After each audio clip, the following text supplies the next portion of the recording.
Hello everyone. Today we will discuss even and odd functions. Introduction to even and odd functions. So आज की class में हम even and odd functions को जानेंगे कि कोई फंक्शन इवन कब होता है एंड ओड कब होता है। ठीक है। तो देखिए सबसे पहले हम इवन फंक्शन को डिस्कस कर लेते हैं। सो नाउ इवन फंक्शन, देखिए सबसे पहले इसकी डेफिनेशन देख लेते हैं। So a function fx is said to be even function if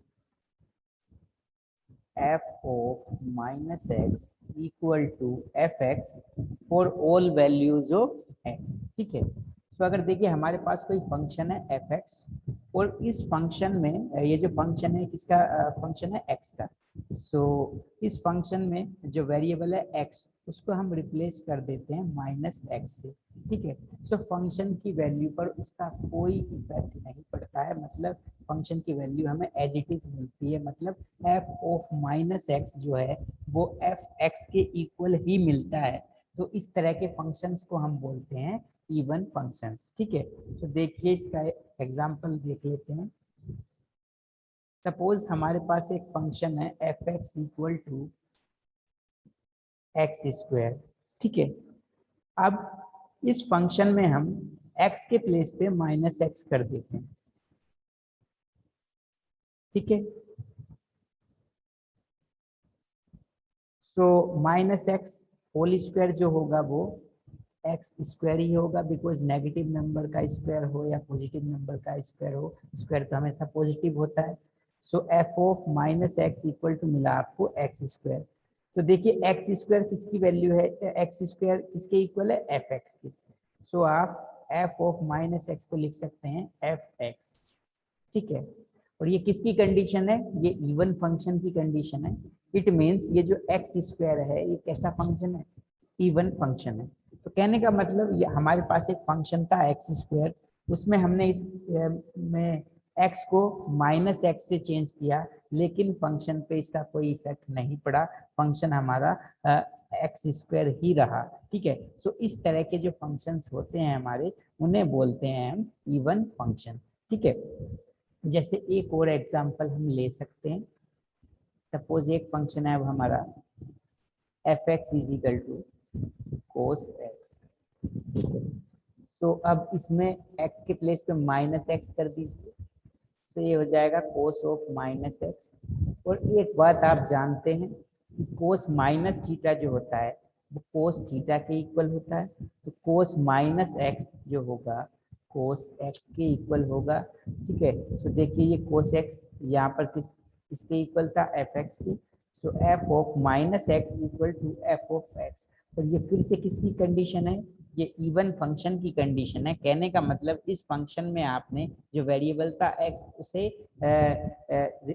replace कर दिया माइनस एक्स से, लेकिन उसका फंक्शन पे कोई फर्क नहीं पड़ा, function as it is cos x ही रहा। तो इस तरह के जो फंक्शन होते हैं इन्हें बोलते हैं हम इवन फंक्शन। तो इसका मतलब क्या है, जो एक्स स्क्वायर है और कोस एक्स है ये कैसे फंक्शंस हैं, are even function.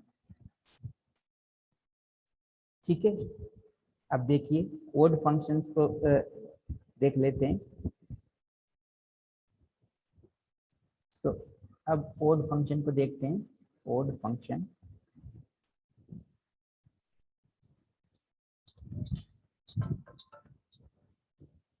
So odd function को हम देखेंगे। So a function f x is said to be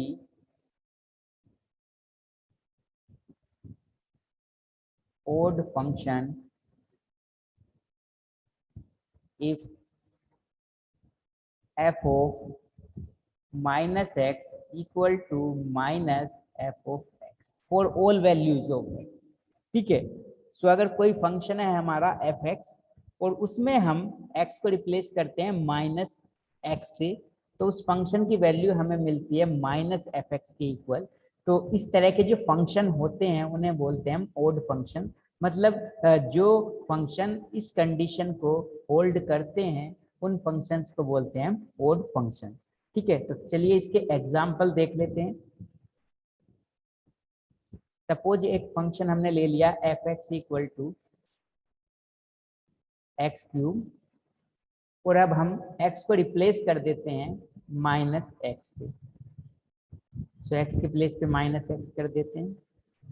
और आप जानते हैं क्यूब जो है नेगेटिव नंबर की कैसी होती है, नेगेटिव ही होगा, तो ये हो जाएगा माइनस एक्स क्यूब। ठीक है, so f of minus x equal to, ये एक्स क्यूब किसकी वैल्यू है, एफ एक्स की। तो आप लिख सकते हैं यहाँ पर माइनस एफ एक्स। और ये किसकी कंडीशन है, ये यहाँ पर देख सकते हैं, ये ओड फंक्शन की कंडीशन है। तो इसका मतलब जो फंक्शन है आपका X cube is an odd function. ये कैसा फंक्शन है, ये एक ओड फंक्शन है आपका। ठीक है, एक और एग्जांपल ले लेते हैं हम इसका। सपोज हम बोलते हैं F X equal to cos X, और एक्स को हम रिप्लेस कर देते हैं माइनस, यहाँ पर कोस के प्लेस पे साइन एक्स ले लेते हैं, बिकॉज कोस एक्स तो इवन फंक्शन है, साइन एक्स। और यहाँ पर हमने एक्स को रिप्लेस कर दिया माइनस एक्स से, तो साइन माइनस एक्स। एंड आप जानते हैं sine of minus theta equal to होता है माइनस साइन थीटा, सो ये हो जाएगा minus sine x. So f minus x equal to, ये साइन एक्स एफ एक्स है, तो इसके प्लेस पे एफ एक्स लिख सकते हैं। ये देखिए ये किसकी कंडीशन है, ये ओड फंक्शन की कंडीशन है। इट मीन्स जो साइन एक्स है आपका, जो फंक्शन साइन एक्स है वो कैसा फंक्शन है, इज एन ओड फंक्शन।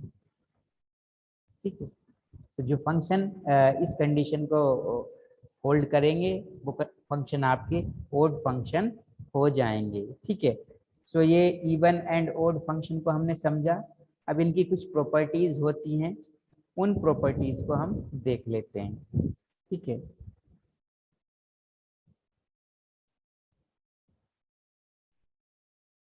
तो properties of even and odd functions.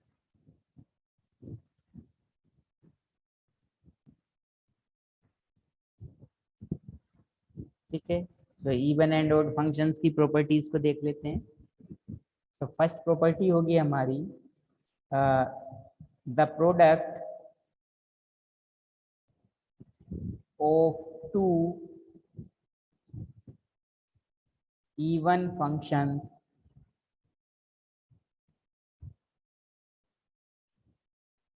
is also an even function. That is, देखिए इस बार हमारे पास टू फंक्शंस हैं, एक एफ एक्स है और एक जी एक्स है। ठीक है, दोनों फंक्शन ही हमारे इवन फंक्शन हैं।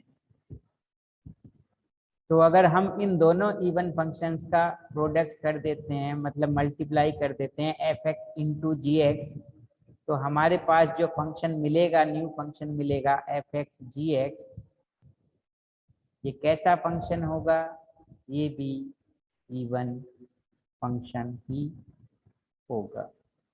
ठीक है, तो अगर टू इवन फंक्शंस हैं तो उनका प्रोडक्ट भी कैसा होता है, इवन ही होता है। नेक्स्ट प्रॉपर्टी को देखेंगे, the product of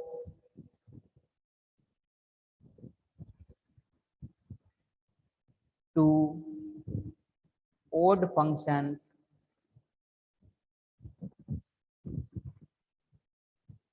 is a even function।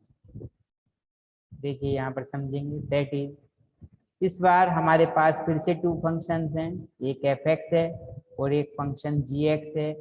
दोनों फंक्शन ओड हैं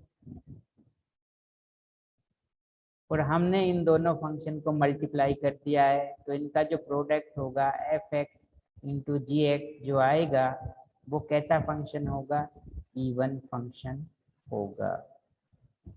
ठीक है, तो एक बात यहाँ पर ध्यान देने वाली है कि अगर दोनों फंक्शन सेम नेचर के होंगे, मतलब दोनों का नेचर यहाँ पर देखिए इवन है, तो उनका प्रोडक्ट भी कैसा होगा, इवन होगा। और दोनों अगर ओड हैं तो उनका प्रोडक्ट है वो कैसा होगा, इवन होगा। तो अगर दोनों फंक्शन का यहाँ पर सेम टाइप के हैं, दोनों इवन हैं या दोनों ओड हैं, तो कैसा होगा प्रोडक्ट उनका, इवन ही होगा। ठीक है, उसके बाद थर्ड प्रॉपर्टी है आपकी, द प्रोडक्ट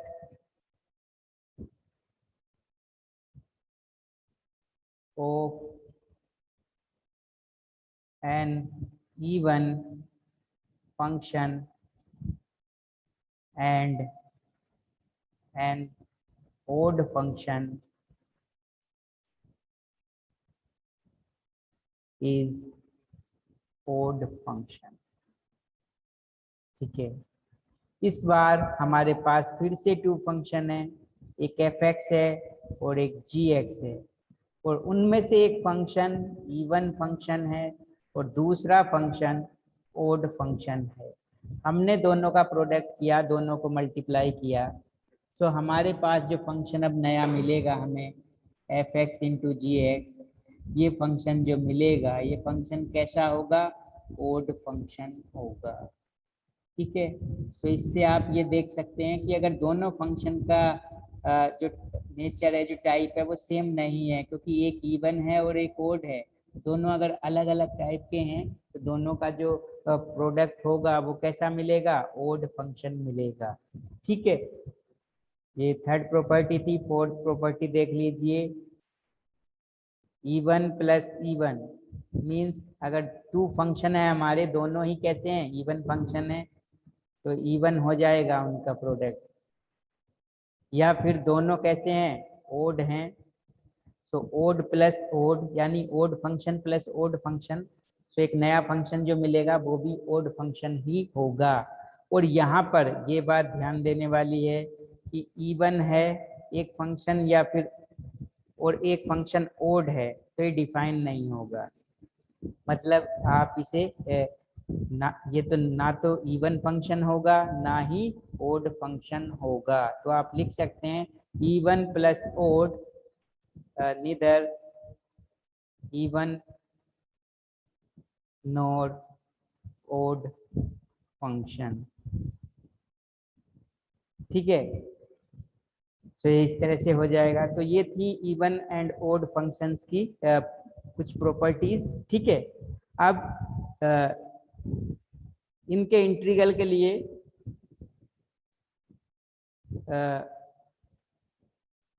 एक प्रॉपर्टीज और भी हैं।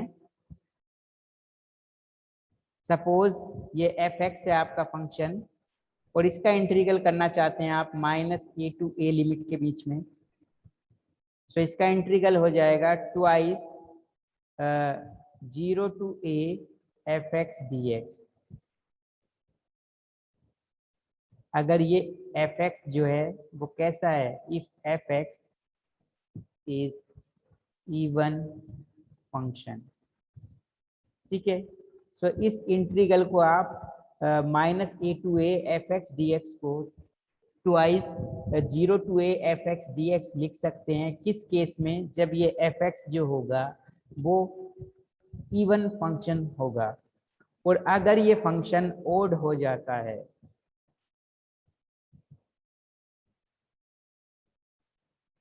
ठीक है, तो इस इंटीग्रल की वैल्यू 0 हो जाएगी। तो ठीक है, -a to a fx dx जो होगा वो twice 0 to a fx dx के होगा अगर fx इवन फंक्शन है, और अगर fx जो है ये ओड फंक्शन है तो इसका integral -a to a limits के बीच में 0 होगा। ठीक है, सो सो हमने इवन फंक्शन ओड फंक्शन को समझा कि इवन एंड ओड फंक्शन क्या होते हैं, फिर उनकी कुछ प्रॉपर्टीज को स्टडी किया। ठीक है, तो इन इवन एंड ओड फंक्शंस का हम यूज करेंगे फोरियर सीरीज में, because even and odd functions का यूज कर हम फोरियर सीरीज की कैलकुलेशन को सिंपल कर सकते हैं, शॉर्ट कर सकते हैं। ठीक है, तो हम इवन एंड ओड फंक्शंस का यूज करेंगे फोरियर सीरीज को फाइंड करने में।